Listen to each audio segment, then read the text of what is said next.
Everyone, take a very, very deep breath in through your nose. And then breathe out through your mouth or your nose. Wow, I mean already in deep contemplation. One breath is like... Here we go. Take a very deep breath in through your nose and hold it for 15 minutes. Hey, I didn't say breathe out.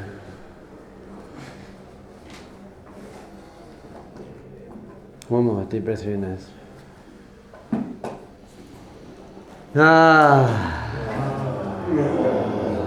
So when Shimshon was born, on the first day of the 27th week of my wife's pregnancy, which is 6 months, that's not good. So Shimshon's lungs weren't developed enough to breathe, and his brain wasn't developed enough to tell his lungs to breathe. So he was in an incubator with a respirator, and the respirator was literally breathing him.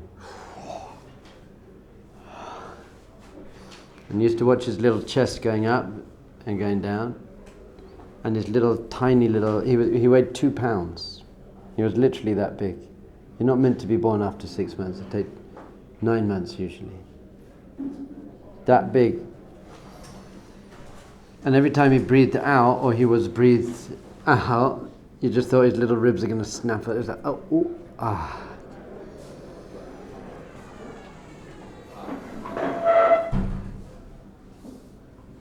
Breathing in, breathing out. So I was watching that machine breathing my son, and every breath that was coming in, I was like, he's alive. And a breath out, he's alive. Alive. Life. Breath is life.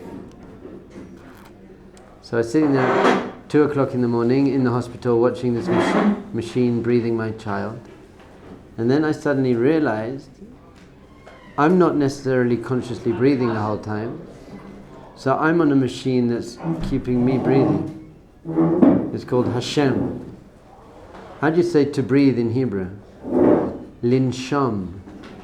Linsham and Neshama and Hashem, it's all from the same root. So I realized I'm not, unless you're consciously breathing, you can't say I am breathing. You have to be I am being breathed. Are you beating your heart now? Your heart's beating. You're not beating. Are you digesting your food now? No, your food's just digesting. Are you breathing now? Well, if you are taking conscious breaths, then you can say I am breathing. But if you're not, just breath is happening. And every breath that happens, there's different types of meditation techniques. There's different types of meditation techniques. A main foundational one is to control your breath. Is to breathe very, very deeply. And you can count if you want 5 or 6 seconds in. Hold it if you want to, 5 or 6 seconds out. And some people do 4 in, hold for 8, out for 16, whatever. There are many different techniques. Breathe into your lungs, breathe into your belly, all different. Pranayama and pranan, all that stuff. However, there's a different type of technique where you're not controlling your breath at all, you're just observing it. And sometimes when you do this technique, when you start observing it, you hold your breath. You don't do it on purpose, but there's not so much breath there, and then you can just feel your breath trickling in. Just do it now for 10 seconds. Just don't control your breath, just watch your breath.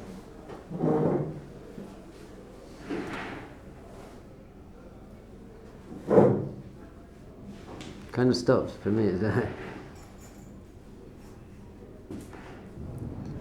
So how you can combine them, by the way, is for the first minute or 2 control your breath, and then let go and just let breath happen. And just watch it happening. But what you want to do is every time you breathe in, you want to feel your vitality gushing back into you. Literally your life force gushing back into you. Because one day you're going to breathe in but you're not going to breathe out, and that will be your last breath. One day you will have your last breath. If you breathe out, but you don't breathe back in, that was your last breath. This is the beautiful ebb and flow of harmony of creation. The tide, the wax and wane of the moon, the inhale, the exhale, the ratzov v'shav, it's called in Kabbalistic terms, the running and returning, the expanding and contracting, everything. That's what life is. The universe is breathing, basically. But one day, you're going to breathe in, that's it, it's gone. And your little stay on this planet will be over. Amazing. When people convert, I speak to lots of people going through conversion, and the last thing you do when you convert is you go to the mikveh.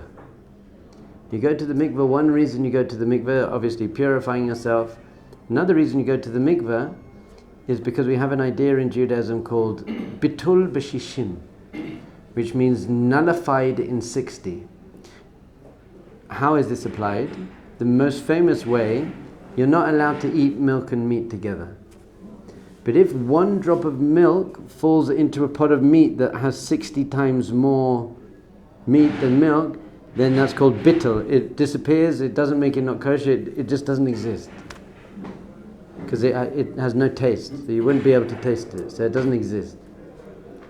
So when you go to the mikveh, you are less than 1/60th of the water in the mikveh. So whilst you're under the water, it's as if you don't exist, bittul. And really we're talking about our ego at that point. You're mevatling your ego. In fact, the word for to dip in a mikveh is tovel, which is exactly the same letters as bittul. Because by toveling yourself, you're bittling yourself. By dunking yourself, you are nullifying yourself. And basically then there's a rebirth. You're coming out of the waters. That's what the mikveh is. It's a very, very powerful thing. So I tell these people who are converting, when you go to the mikveh, you could just go under and come up, that would be fine. Or you could go under and hold your breath for as long as you possibly can. Until it's like, if I don't breathe now, I'm going to die. And then burst through the water. Take that breath in, because when you take that breath in, your Jewish soul is basically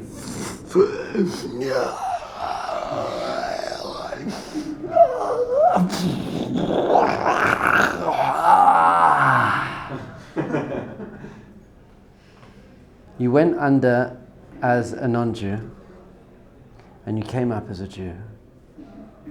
If you just go boom, boom, did it, you've missed probably the greatest opportunity. I'm very jealous of people who convert. What an amazing opportunity. But we can do that. I do that when I go to the mikveh as well. Stand there and then I can't, life coming back into me.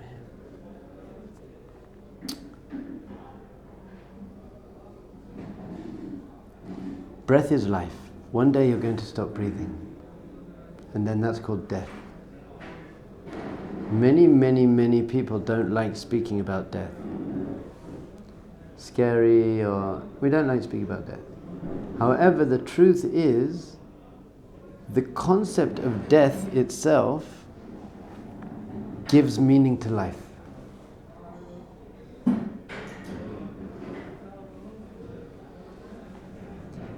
The fact that you're going to die makes your life immensely meaningful. If you were never going to die, whatever, there's no urgency. So the fact of death is an incredibly enlightening, enlivening, vitalizing idea.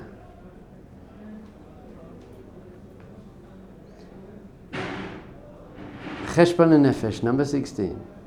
Cheshbon ha'adam im nafsho al oirech zman amdo ba'olam. You should make an accounting about the length of your days in this world. V'yaleh al libo kivat kitzai uvo amaves alav. And to understand that you're going to die one day. Now, you have to very deeply understand what this method is, because for many people you should skip this one, because some people are going to have terrible anxiety and fear. If they consider the day of their death, it will ruin their life. So if you're one of those people, you can skip number 16. But if you actually understand what number 16 is, then you're going to see it's probably the most powerful one there is. So if you can relate to the fact that you're going to die in a conscious and healthy way, is a very, very powerful thing. And to know that people younger than you are going to die today, people healthier than you are going to die today. It could happen at any point. Any point you're going to, and anything you ever did, someone died doing that. Whilst they were eating, driving, walking. Now if at this point you're starting to panic and like, so maybe you can leave. But I want to try and shift your consciousness around what this means. For me, when I think of that, I get full of life. I'm like, I'm not like, I'm not, oh no, I'm going to die. I'm like, I'm going to live. Knowing that I'm going to die means that, you know what I'm going to do before I die? I'm going to live. I'm going to live so fully, so big. I'm going to live so big. That's what it makes me think. So sometimes we get this idea, what would you do if you had a week to live? Someone said to you, right, that's it, you've got a week to live. Now hopefully, whether you immediately went to some sick thought of going to whatever and doing whatever, at least it would give you a lot more urgency. You'd be like, 1 week to live. So whether you're going to then invest in holy things or disgusting things, and we'll talk about that in a second, you would do it with much more vigor. You wouldn't sleep. You'd be like, okay, I'm not sleeping then, you'd go crazy either for the good or the bad, by the way. You'd have much more appreciation for everything. You'd have much more awareness, much more presence. You'd be very, very present. Because you wouldn't be thinking about what's going to happen in 10 years from now, or you'd be very, very present. For the good or for the bad. So this is what it's trying to give you. Contemplating the fact that you're going to die is meant to give you immense vitality, urgency, gratitude, and presence and awareness.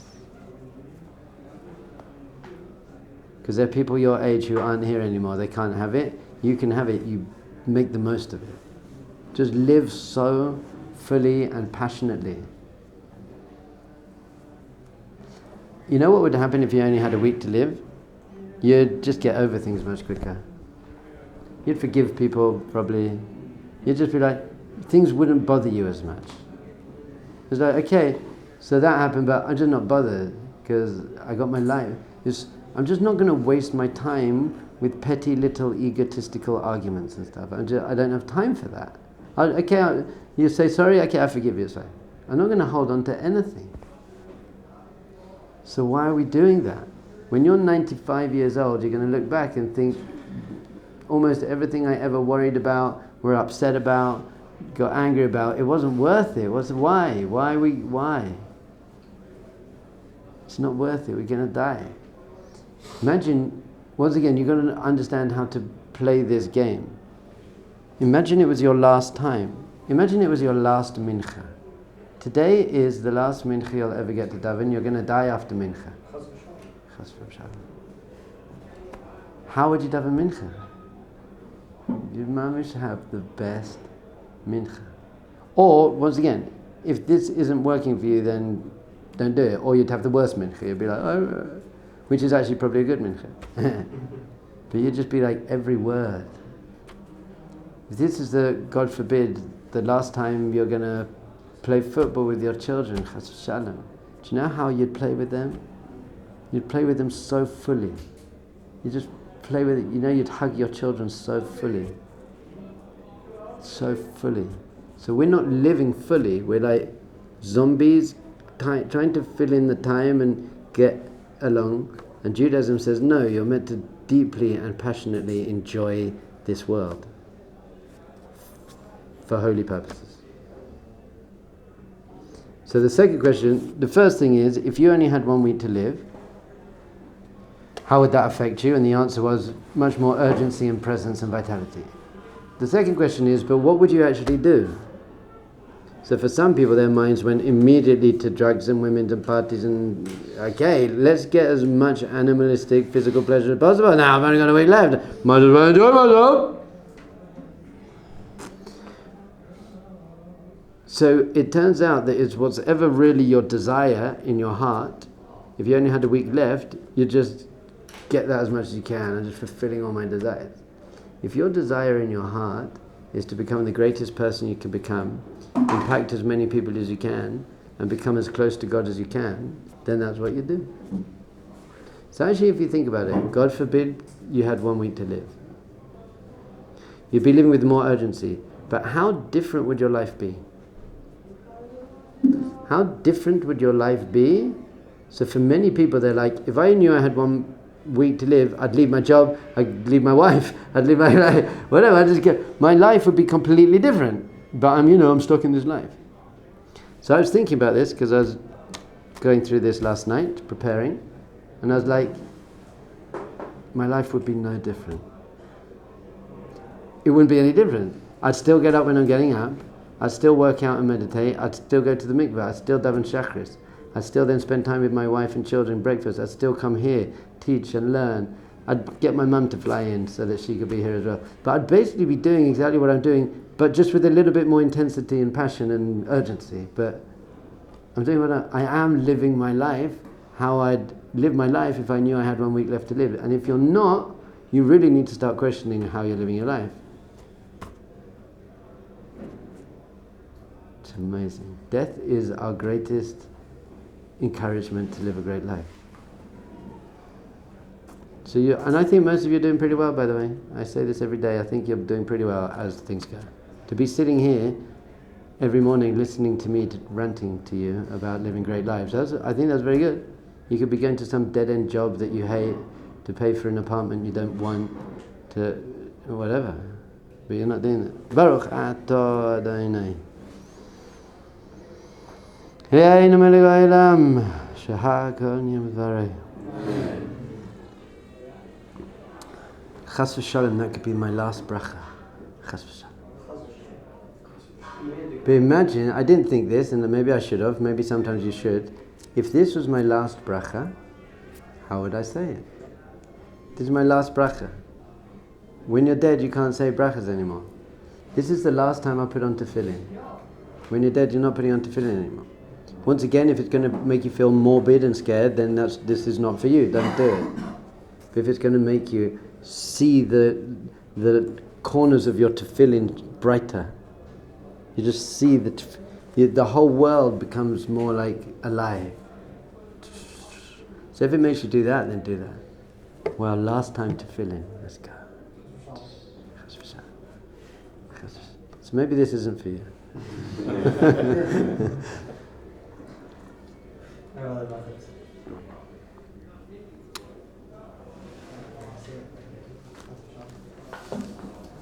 Now,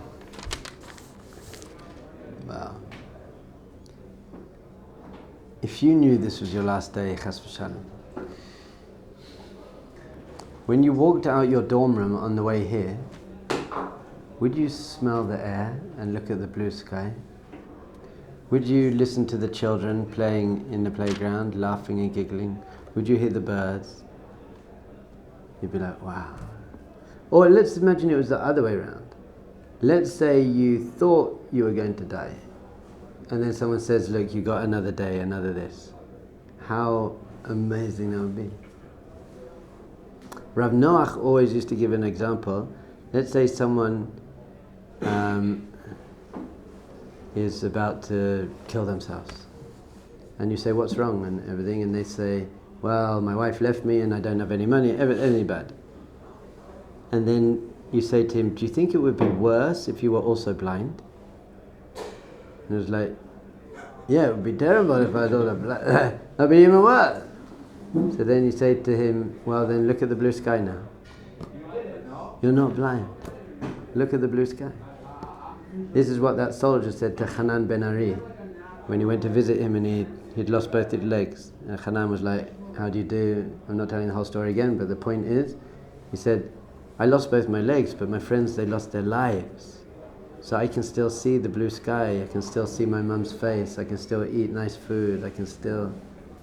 That's an amazing thing. I'm still here. How many of us would be sitting there with no legs, talking like that? So let's not wait until we lose stuff and until we're about to die to start living fully. You wouldn't be afraid of failure anymore. People don't live their life, they're so afraid to fail because what will I look like? People will tease me, I'll look back. If you knew that you're going to die one day, why are you afraid of failure? Try and fail, that's okay. What is so bad about failure? You didn't succeed in that, so that's not terrible, so what? So try again, do something else. So people, it's because of your ego, you're worried, if I fail then I look bad. So I'm not even going to try, so I don't need to look bad from failing. That's a failure. Refusing to try because you're worried to fail, that is the ultimate fail. You failed your life.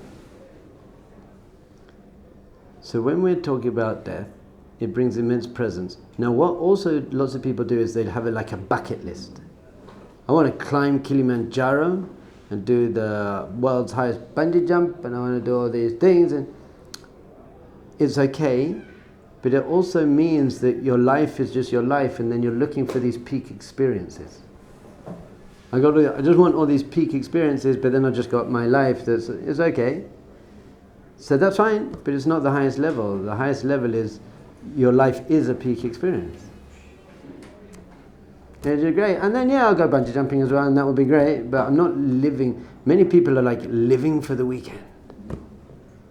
I'm just doing what I have to do, and then on the weekend we go and that's it, MDMA, dance all weekend, 48 hours, smashed out of my face, unbelievable, and then I get back to my life, so I'll do my life, but then for that weekend, that's very sad. Very sad. People are going to jobs they don't like all day to just go out partying at night, or whatever. You know what? I work so hard in my job so that I can afford a 2-week holiday in Eilat once a year. Really? Why? What about the other 50 weeks of the year? You've got a miserable life for 50 weeks so you can have 2 weeks holiday in Eilat? That's not worth it. You've got to be passionately, you love your life. I love my life. Someone said to me, how's work? I'm like, work? What are you talking about? I just go and rant at people all day. It's not work. It's brilliant. Love it. I do it. If I didn't need the money, I would do it without getting paid. I want to do this. This is my passion. I don't have a career, by the way. I have a passion. I have a passion, and I live my passion, and Baruch Hashem, I get paid for it now. Could get paid more, but I'd rather get paid less to do my passion than get paid loads to do something I don't want to do just so that I can buy nicer clothes and stuff. Cheshbon and Hanefesh number 16. Contemplate the fact that you're going to die. Not only you're going to die, it could happen to now. This is it. Bam, chas v'shalom. It's going to happen. So that should completely fire you up to live. The thought of death makes life deeply full of meaning and vitality. Bezos.